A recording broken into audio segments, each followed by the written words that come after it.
Hello मेरे friends, मैं हूं पीयूष। मैं आप सभी का स्वागत करता हूं अपने इस क्लास में। और दिस इज़ पीयूष एंड हम लोग BSCB यानी कि बिहार बोर्ड क्लास 10 का चैप्टर नंबर 7 इंग्लिश का हम लोग देख रहे हैं वन शॉट रिवीजन, जिसका नाम है यूनिटी ऑफ इंडियन कल्चर, जो हमारे लिए इस हाफ ईयरली एग्ज़ाम के लिए बहुत ही इम्पोर्टेंट है। तो चलिए इस लेक्चर को शुरुआत करते हैं। ये वन शॉट रिवीजन है, 15 मिनट की या से 20 मिनट की क्लास होगी, ज़्यादा से टाइम नहीं लूँगा। चलिए, और हम लोग स्टार्ट कर रहे हैं दी यूनिटी ऑफ इंडियन कल्चर, जो एक हुमायूं कबीर ने लिखा है ना। Humayun Kabir, writer of this chapter. हमसे डायरेक्ट पूछा जाएगा who is the writer of this chapter. Okay, तो हम लोग बोल सकते हैं Humayun Kabir is the writer of this chapter. Chapter number 7 है यूनिटी ऑफ इंडियन कल्चर। हम लोग स्टार्ट करने जा रहे हैं। हम लोग सबसे पहले जानेंगे about the author and the lesson, यानी कि ऑथर के बारे में और चैप्टर में क्या क्या लिखा हुआ है उसके बारे में हम लोग जानेंगे। तो सबसे पहले Humayun Kabir was a famous poet, novelist, essayist and renowned political thinker. What is meant, यानी कि हुमायूं कबीर एक बहुत ही फेमस पोइट थे जो कभी थे, और नोबलिस्ट, ईजीएस्ट यानी कि हम लोग के ऐसे भी राइटर थे, वो कहानी भी लिखते थे, नोवेल भी लिखते थे और कवि तो थे ही, और वो पॉलिटिकल थिंकर भी थे। ठीक है। The present piece is an updated version of his lecture delivered in Baroda university. ये चैप्टर प्रेजेंट पीस से लिया गया है, जो वो लेक्चर में दिए थे बड़ौदा यूनिवर्सिटी में लेक्चर में दिए थे। और वो lecture India's culture and rich heritage के बारे में बताया गया था। पूरे भर भर के इंडिया के कल्चर, पास्ट के ग्लोरियस में मारा गया है और रिफ्लेक्ट किया है कबीर्स के लव के बारे में, और इनके हुमायूं कबीर जो लव करते थे अपनी किसके बारे में, महानता, मातृभूमि के लिए जो महान थे उनके बारे में बताया गया। तो अब स्टार्ट करते हैं हम लोग चैप्टर कल्चर एंड सिविलाइजेशन। अब ये पता चल गया होगा आप लोग को कि लेशन में क्या दिया हुआ है और लेशन में क्या क्या है हम लोग पढ़ने वाले। Culture and civilisation, this is the unique, this is not a unique चीज़, थिंग। कल्चर हम लोग का जो रहने वाला चीज़ है उसे हम लोग कल्चर चीज़ कहते हैं, यानी कि जो हम लोग बहुत सदियों से चली आ रही है उसे हम लोग कल्चर कहेंगे। कल्चर, हाँ, यहाँ पर डिफिनीशन भी लिया हुआ है। Culture is a complex of many strands of varying importance and vitality, यानी कि कल्चर जो है वो बहुत सारा इम्पोर्टेंस लिया गया, महत्व लिया गया पीछे के हमारे सदियों से चलने वाली, उसको कॉम्प्लेक्स पर मारा गया है। तो इसको, ये बहुत ही इम्पोर्टेंट है, तो इसको स्टार मार्क कर लीजिए और हम लोग इस पर फोकस करेंगे। कल्चर एंड सिविलाइजेशन पर ही है पूरा हम इंडिया के बारे में।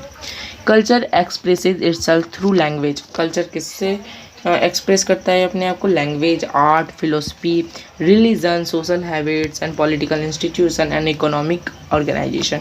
इकोनॉमिक ऑर्गेनाइजेशन मतलब हमारे जो अर्थव्यवस्था के ऑर्गेनाइजेशन रहते हैं, यानी कि संगठन रहती है, उसके बारे में बताया गया है। सोशल हैबिट्स यानी कि सामाजिक आदतों के बारे में। Note one of them is separately culture but collectively they constitute culture.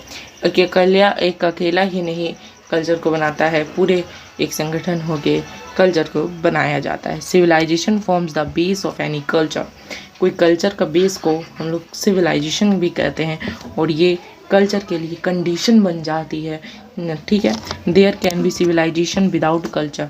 यहाँ पर सिविलाइजेशन कल्चर के बिना हो सकता है, लेकिन यहाँ पर कल्चर विदाउट सिविलाइजेशन के बिना नहीं होगी। सिविलाइजेशन के बिना कल्चर नहीं हो पाएगी, लेकिन हाँ, सिविलाइजेशन हो सकती है कल्चर के बिना। यहाँ तक बात समझ में आई कल्चर और सिविलाइजेशन क्या है? तो आशा करता हूँ समझ में तो आई होगी। और अब हम पढ़ने वाले what is Indian culture. Indian culture क्या है, तो ये हम लोग समझ लो। तो इंडियन कल्चर, हम लोग, भारत का कल्चर क्या है? भारत का कल्चर तो एक अद्भुत चीज़ है। The Indian culture is marked by an underlying unity of spirit surviving through the ages, यानी कि पुराने ज़माने से चलते आ रहे बहुत सारे कल्चर को मार्क किया गया है, उसे हम लोग इंडियन कल्चर भी कहते हैं। ठीक है। It is a blend of different stream and elements, और ये बहुत सारी स्ट्रीम से बनी हुई है और एलिमेंट से बनी हुई है, पदार्थ से बनी हुई है, जो हम लोग आज भी इस्तेमाल कर रहे हैं। Unity in diversity is the main trait of Indian culture. Unity in diversity यानी कि हम लोग के में जो विविधता है उसमें यूनाइटी रहनी चाहिए, तभी वो इंडियन कल्चर का मेन ट्रेड बन सकती है, मेन ऑब्जेक्टिव वही है, ठीक है। It is based on the principle of live and let live. Principle of live and let live यानी कि जीवित है और जीवित रहेगी इन ऑल स्फीयर्स, पूरे गोला में, यानी कि हमारे पृथ्वी के बारे में बात की गया है, और ये लिव एंड लेट लिव के बारे में पूरी डिस्कस किए गए हैं, ठीक है।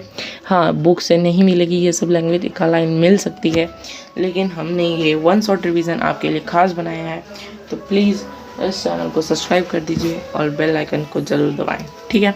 चलिए हम लोग unity of spirit in Indian culture हम लोग देखते हैं।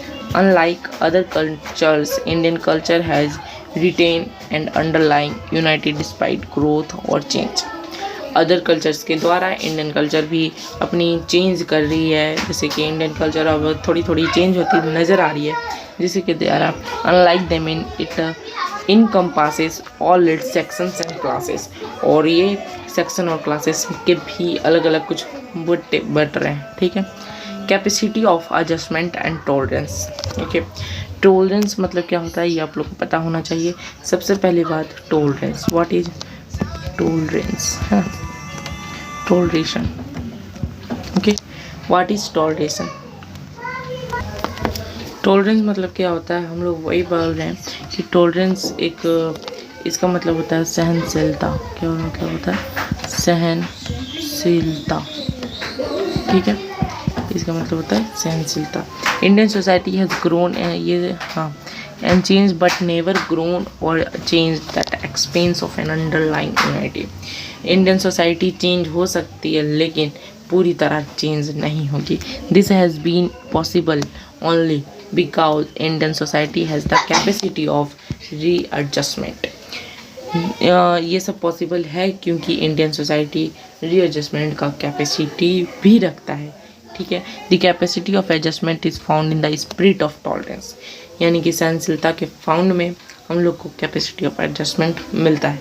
Live and let live in all spheres has been guiding the principle of Indians in all spheres of life, okay.